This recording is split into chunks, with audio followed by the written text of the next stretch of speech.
ఏం ఆలోచిస్తున్నారండి? ఏం ఆలోచిస్తారండి?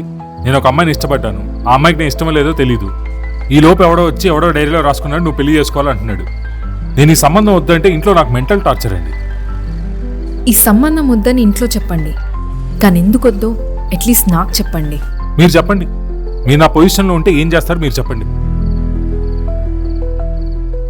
సరే, నేనైతే ఏం చేస్తానో చెప్తాను. బై మిస్టేక్గా చెల్లిని కలిశాను కాబట్టి ఒకసారి అక్కకి కనెక్ట్ అవ్వడానికి ట్రై చేస్తాను. లెట్స్ సే అక్కకి కనెక్ట్ అవ్వలేకపోతే ఇంకా మీ ఇష్టం. ఇవన్నీ చెప్పడానికి ఈజీగానే ఉంటాయి, చెయ్యడం కూడా ఈజీ అండి. ఒకసారి మీరే ఆలోచించండి. హౌ కెన్ యూ సే అది తారానే అని? మీరు కలిసింది జస్ట్ 40 minutes కదా, and marriage is about next 40 years. ఒకసారి think about it.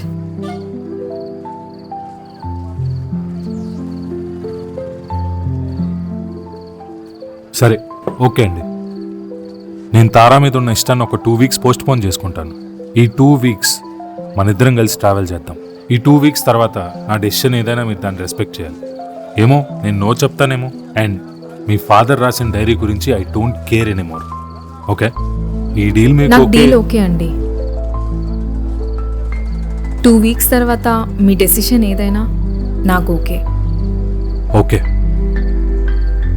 see you tomorrow. See you from tomorrow.